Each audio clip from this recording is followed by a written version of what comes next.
eskul baru yaitu untuk podcasting kan gitu. Podcasting ya, alhamdulillah.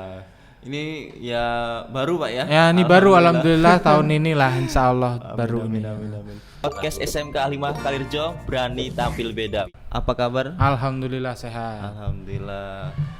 Tadi sarapan Pak tadi pagi Pak? Alhamdulillah sarapan ya, Pak. sarapan. Masa pandemi gini harus jaga kesehatan lah. Kesehatan betul. Udah olahraga hari ini Pak?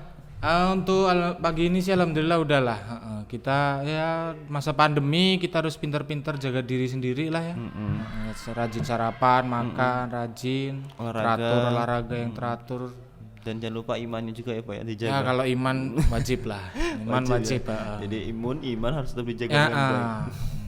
bener banget. Oke Pak, boleh diceritakan nih Pak riwayat pendidikan yang Bapak tempuh selama ini? Riwayat pendidikan saya kurang lebih sama lah kayak hampir semua orang. Alhamdulillah dulu waktu kecil sama orang tua dimasukin ke TK. Iya. Itu namanya TK Aisyah. Aisyah, letaknya di dekat TK perempuan Pak itu. Ya? Aisyah TK perempuan bukan? Laki-laki, campuran. Jadi namanya aja. Namanya aja TK Aisyah gitu. Tahun di TK Aisyah itu selama 2 tahun. Lulus dari TK-nya, ya. Itu masuk ke SD. Ya. Di SD Negeri 1 Kaliwungu. SD Negeri 1 Kaliwungu. Alhamdulillah di SD kita cuma 6 tahun. Di situ 6 tahun. Enggak ada tinggal kelas ya. Jadi lancar terus Pak ya. Lancar terus pokoknya. Jadi betul-betul dari TK sampai SD lancar terus Pak ya. Lancar terus lah pokoknya. Meskipun ya enggak ada prestasi tapi alhamdulillah lancar. Lah pokoknya. Lulus SD kita masuk ke SMP. Ya. Itu di SMP-nya hanya nyebrang jalan, Pak. Nyebrang jalan. Jadi dari SD ke SMP-nya itu bisa dibilang hanya nyebrang jalan karena sekolahnya itu berhadapan gerbangnya. Gerbangnya berhadapan. Gerbangnya malah SD dan SMP-nya. Jadi di SMP Negeri 1 Kalirjo. SMP Negeri 1 Kalirjo. Ya nama SMP-nya hampir sama, dia namanya kayak nama kecamatan. Kecamatan ya Pak ya. Jadi memang sekolah diambil nama kecamatan itu tadi ya. SD juga tadi sama Pak ya, kecamatan juga tadi ya. Kalau SD-nya pakai nama desa. Oh, nama desa. Kalau SMP-nya pakai nama kecamatan. Kemudian alhamdulillah di SMP juga cuma 3 tahun. 3 tahun nggih. Lulus SMP. Kalau tadi dari SD SMP itu nyebrang jalan, kalau ke SMA-nya itu kita nyebrang desa, Pak. Nyebrang desa. Oh, jadi beda desa nih. Beda desa. Tapi satu kecamatan. Tapi masih satu kecamatan. Okay. Itu di SMA Negeri 1 Kalirjo. Desanya? Desanya di Desa Sridadi. Oh, Sridadi. Berarti sama dong dengan SMK kita nih. Iya, desanya sama dengan SMK kita. Iya, SMK. Kalau dulu saya itu di SMA, sementara tempat kita kan SMK. Betul. Ya alhamdulillah SMA? Di SMA juga cukup 3 tahun. 3 tahun. Nggak usah lebih. Setelah 3 tahun sempat saya mau daftar ke Unila waktu itu. Daftar di Unila. Tapi ternyata terlambat. Kurang informasi. Karena kurang informasi waktu itu. Iya, saya kurang informasi. Jadi udah tutup pendaftaran, akhirnya cari yang tempat terdekat. Dan akhirnya memilih di Stimik Pringsewu. Karena kebetulan saya juga senang otak-atik komputer. Jadi pilih yang jurusan komputer. Kapan Pak mulai senang otak-atik komputer itu? Mulai senang otak-atik komputer itu mulai SMP sih. Mulai SMP Pak? Mulai SMP karena dari SMP itu udah alhamdulillah orang tua udah sudah beliin komputer sendiri. Udah mulai mainan, kita otak-atik akhirnya sampai sekarang sampai sekarang seneng otak-atik komputer ya. Dan akhirnya memang betul-betul kuliah di jurusan komputer itu Pak. Ambil jurusan teknik komputer. Iya. Itu kalau boleh tahu konsentrasinya di mana Pak itu? Teknik komputer itu konsentrasinya itu lebih ke masalah kayak pemrograman, kemudian ke bagian hardware komputer, dan ada beberapa lah kita senggol-senggol dikit di teknik itu bagian-bagian jaringan komputer juga ada. Dan memang itu ya yang alhamdulillah sampai sekarang di Alikma ini emang ya salah satu keunggulan di situ. Jadi memang itu yang diangkat di kita kan paling banyak siswa TKJ Pak Iya, ya. paling banyak siswa TKJ betul, alhamdulillah. alhamdulillah. Dulu kalau boleh diceritakan lagi Pak, setelah kuliah kurang lebih 4 tahun ya Pak ya. Kuliah waktu itu sebenarnya sih hanya 3,5 tahun sih. 3,5 Skripsi untuk skripsi alhamdulillah cepet ya. Waktu itu nggak sampai 6 bulan, alhamdulillah cepet banget. Nggak nyangka juga. Tapi karena dari peraturan kampusnya sendiri itu untuk wisuda 1 tahun hanya 2 kali. Jadi setelah selesai sidang dinyatakan lulus, tetap harus nunggu pendaftaran untuk wisudanya. Jadi kalau dihitung-hitung ya untuk kuliah itu sekitar 4 tahun 2 bulan. 4 tahun 2 bulan. Sampai selesai wisuda. Sampai selesai wisuda. Dan setelah selesai wisuda itu dulu sempat kerja di mana Pak? Setelah selesai wisuda, sebelum wisuda sih sebenarnya, setelah dinyatakan lulus, sebelum pendaftaran wisuda itu sempat diajak saudara. Oh, udah kerja sebelum wisuda. Diajakin kerja di tempat saudara itu di percetakan. Di bagian editing di Bandar Lampung. Di Bandar Lampung. Ya percetakan kecil lah, hanya untuk percetakan buku dan segala macam. Percetakan kecil di bagian editing waktu itu diajakin di sana. Itu selama 7 bulan. 7 bulan. Sambil nunggu wisuda. Setelah wisuda, setelah wisuda sempat mau balik lagi ke Bandar Lampung. Tapi dapat informasi dari teman, dari yang rekan guru yang sekarang, itu bahwa di SMK Al-Hikmah ini ada lowongan untuk tenaga pekerja lah gitu. Pendidik ya.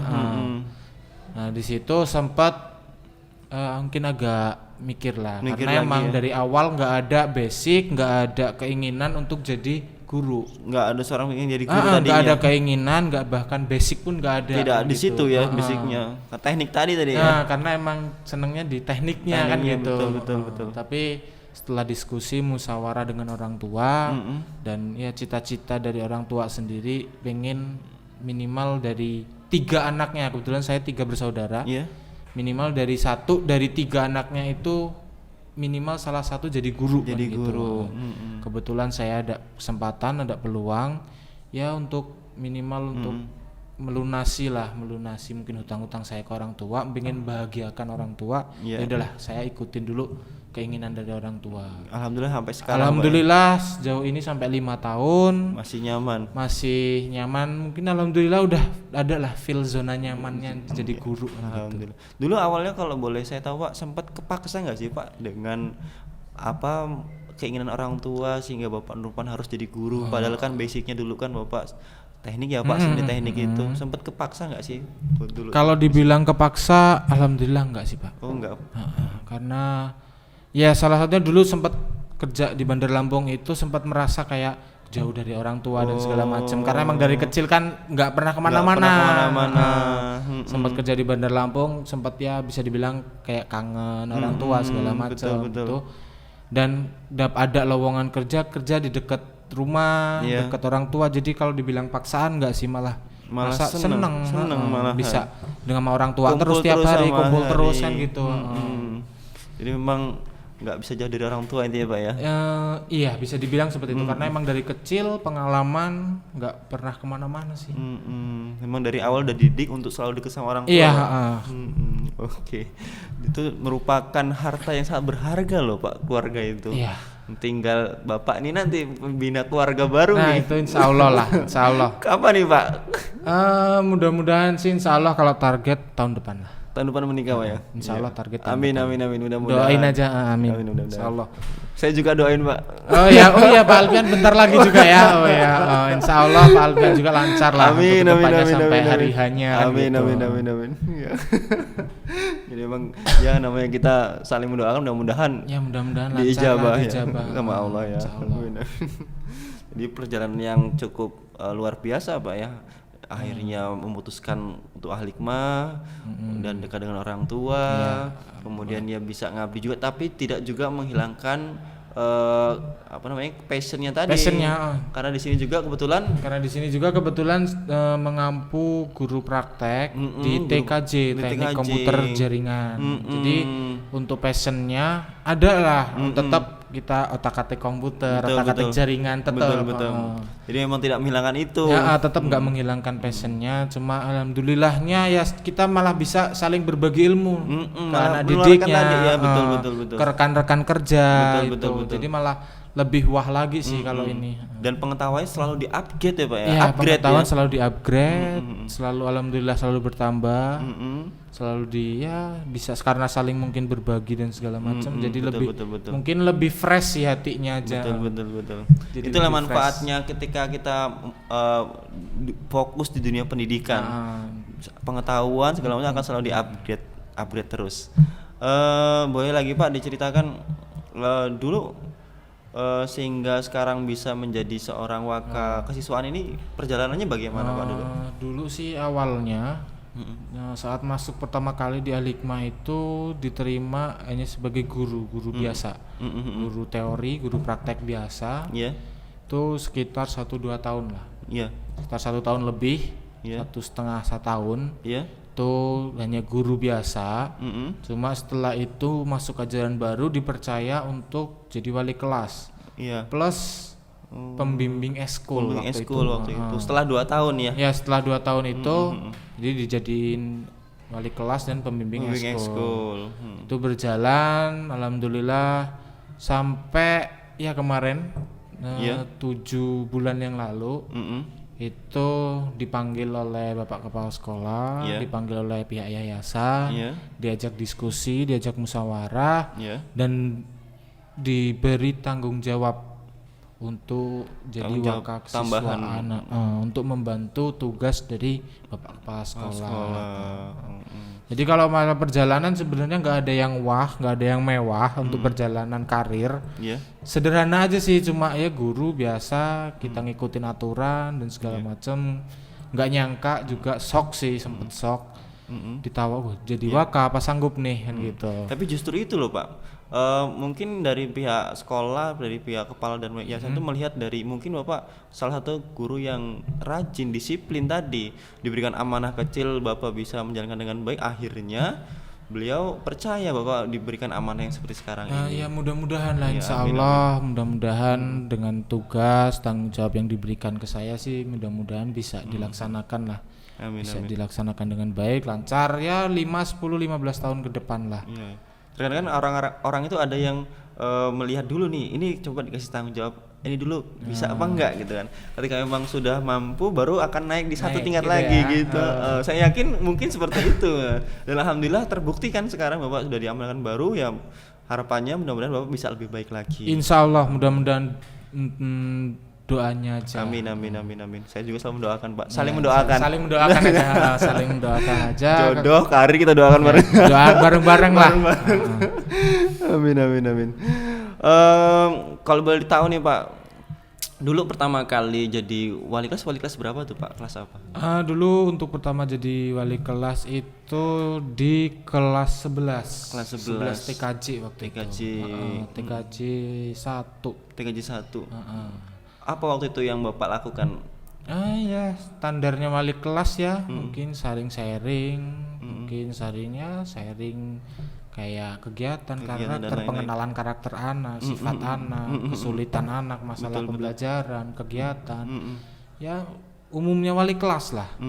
Jadi mungkin kalau dibilang wah sebenarnya nggak wah sih. Tapi mungkin teratur tadi yang ngikutin ya, mungkin, aturan itu. Mengikutin mungkin karena ya aturan.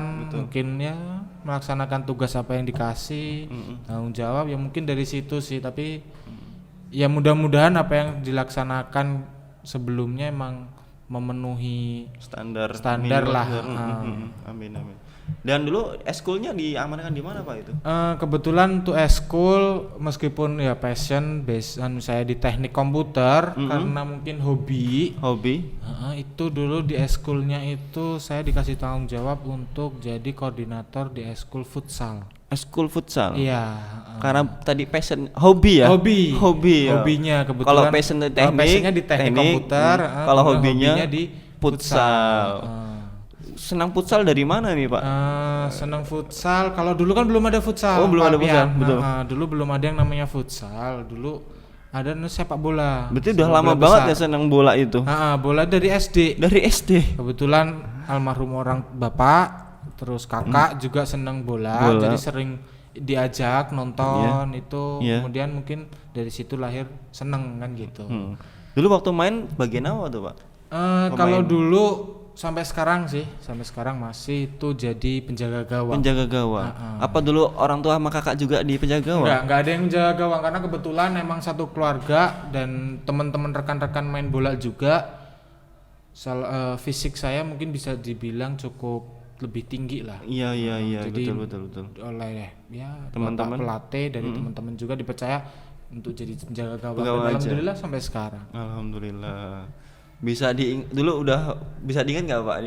Pernah kebobolan berapa kali? Apa belum pernah? Kalau masalah kebobolan sih udah banyak, cukup banyak sih karena alhamdulillah kita juga sering main ke kalau wilayah Lampung Tengah alhamdulillah bisa dibilang hampir dijamah semua lah. Udah dijamah semua Lampung Tengah? Untuk wilayah Lampung Tengah.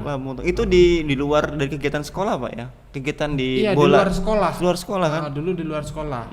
Karena kalau di sekolahannya sendiri malah justru saya nggak ikut eskul bola. Karena emang nggak ada eskul bola ya, adanya futsal ya? Ya kalau di Alikma ini adanya futsal. Oke, jadi memang Pak Nurfani sudah aktif ya di bidang seperti itu di olahraga dan lain-lain. Kalau untuk olahraganya khusus sepak bola tadi ya. Kalau di masyarakatnya sendiri Pak, di mana tuh? Kalau di masyarakat sendiri untuk sejauh ini sih alhamdulillah salah satu bagian dari Risma. Ya, Risma Remaja Islam Masjid. Remaja Islam Masjid, alhamdulillah di sana juga dipercaya sebagai bendaharanya untuk mengurus bantu-bantu para seniornya untuk mengurus salah satu masjid di lingkungan rumah gitu. Buat keaktifan tadi ya, kegiatan di rumah. Untuk sedikit kegiatan di rumah lah. Daripada cuma rebahan aja kan selama pandemi ini apalagi itu, kan. Iya, betul. Pulang sekolah rebahan ya untuk main kegiatan HP. Iya. Kembali lagi nih Pak ke amanah di sekolah kita lagi di Al-Hikmah. Boleh nggak nih Pak diceritakan sedikit aja, banyak juga boleh sih nggak apa-apa. Bagaimana sih tugas dan peran pokok sebagai seorang waka kesiswaan di SMK 5 Karjo ini? Ya. Kalau untuk waka kesiswaan itu yang pertama kita bantu kepala sekolah. Tugas kepala sekolah ya. Membantu salah satu tugas kepala sekolah yaitu menegakkan tata tertib dan kedisiplinan untuk siswa-siswi di SMK Hikmah Karjo ini. Yang pertama itu tugas peran pokoknya di situ. Ya. Terus yang kedua kita juga mengkoordinasikan menjadi koordinator untuk pembina eskul yang ada di SMK Hikmah Karjo. Terus yang ketiga juga kita membantu untuk menjadi koordinator juga di bimbingan dan konseling. Di SMK 5 Karjo. Iya, di SMK 5 Karjo ini ya. Jadi memang itu tugas pokoknya 3 tadi itu Pak ya. 3 tugas pokoknya di situ. Membantu kepala sekolah dalam melaksanakan kedisiplinan tata tertib. Kemudian yang kedua tadi ada menjadi koordinator eskul, kegiatan-kegiatan yang ada di sekolah selain kegiatan pembelajaran. Dan yang ketiga sebagai koordinator BK. Bimbingan konseling. Oke, jadi ada 3 tadi Pak ya, tiga tugas peran. Peran pokok lah, bisa dibilang peran pokok. Karena emang kalau tugas banyak Mas, kalau tugas siswaan banyak. Hanya kalau peran pokoknya minimal itu 3 itu yang harus dilaksanakan. Jadi tadi membantu kepala sekolah untuk dalam melaksanakan tata tertib dan kedisiplinan. Dan yang kedua tadi sebagai koordinator eskul yang ada di SMK 5 Karjo. Dan yang ketiga adalah sebagai koordinator BK bimbingan dan konseling. Iya. Kalau boleh tahu nih Pak, di SMK 5 Karjo itu ada berapa banyak eskulnya nih Pak? Untuk eskul sejauh ini kita ada 12 Mas. Ada 12. Ada 12. Wow. Yang pertama itu ada bela diri. Terutama kita masuk ke PSHT-nya. Kemudian ada Paskibra.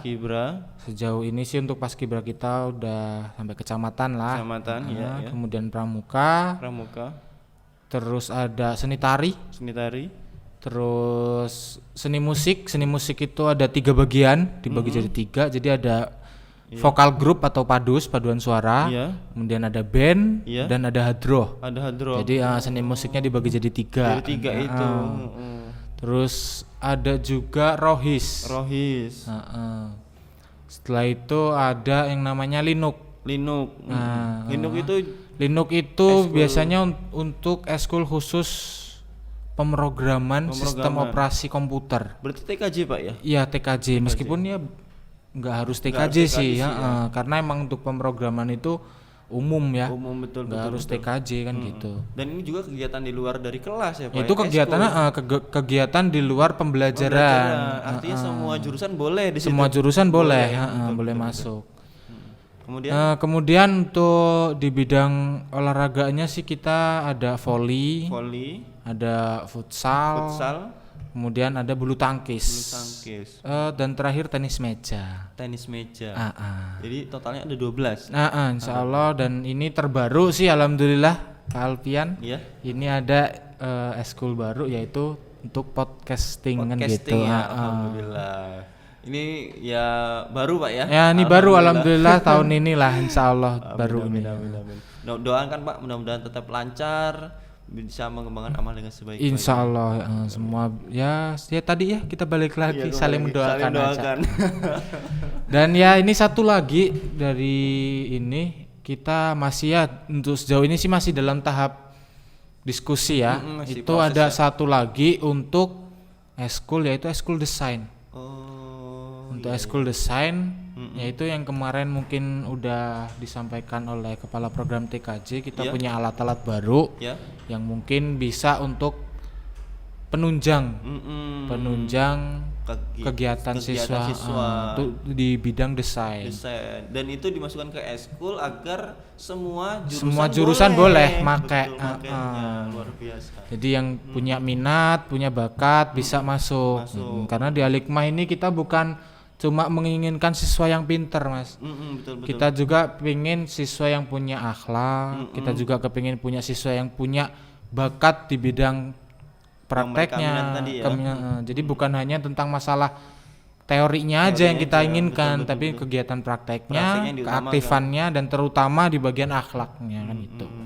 Harus tetap pertama akhlak tadi. Pertama tetap harus akhlak, karena manusia berilmu tanpa akhlak juga ya bisa hancur dunia ini kan gitu. Betul. Iya. Kalau ngomongin itu udah sampai mana-mana. Ya, sampai mana-mana kalau ngomongin itu. Jadi memang ya di Al-Hikmah ini memang diajarkan satu untuk aktif secara akademik, kemudian aktif secara organisasi, kemudian juga yang paling utama yang dibikin adalah akhlak yang mulia, yang baik tadi ya. Oke, Bapak Nurpan, dan terakhir nih Pak, pertanyaan buat Bapak Nurpan, apa sih Pak harapan yang paling mendalam dari hati Bapak Nurpan untuk siswa-siswi kita SMK Al-Hikmah Harjo? Harapan untuk siswa-siswi kita, kalau saya pribadi mengharapkan sih untuk semua siswa-siswi kita, untuk baik yang masih bersekolah di Al-Hikmah ini ataupun yang sudah lulus. Harapan saya pribadi untuk ya mudah-mudahan mereka semua bisa sukses. Amin. Bisa menggapai cita-cita yang mereka inginkan. Kemudian ya bisa hidup bermasyarakat yang baik lah. Amin. Jadi dan bisa menjaga nama baik dari Al-Hikmahnya sendiri. Almater Al-Hikmah ini. Iya. Itu harapan terbesar saya sih itu sih. Oke Pak, terakhir closing statement nih Pak dari sekolah Bapak Nurpan sebagai seorang waka kesiswaan. Closing statement silakan. Untuk seluruh siswa-siswi SMK Al-Hikmah Harjo, mudah-mudahan dalam masa pandemi ini kita semua bisa tetap jaga diri, jaga kesehatan, dan kita semua berdoa berharap semua kegiatan, semua permasalahan yang kita hadapin dalam pandemi ini bisa segera berakhir. Amin. Supaya kita juga bisa ketemu lagi. Amin. Kita bisa kegiatan lagi, kita bisa aktif lagi. Amin. Itu aja sih. Oke, baik, terima kasih banyak Bapak Nur waktunya. Terima kasih sama-sama Pak Alfian. Sehat ya Pak. Alhamdulillah, amin, Panjang insyaallah. umur, Amin. Dan bisa mengembangkan amal dengan sebaik-baiknya. Insyaallah, amin. Oke pemirsa, dimanapun Anda berada, Alhamdulillah saat ini saya sudah selesai nih bincang-bincang dengan Bapak Nurfan selaku Waka Kesiswaan SMK 5 Harjo. Oke, nantikan episode-episode selanjutnya ya. Jangan lupa terus subscribe channel SMK Al-Hikmah Harjo. SMK bisa, Al-Hikmah Jaya, Podcast Hikmah berani tampil beda. Podcast SMK Al-Hikmah Harjo berani tampil beda.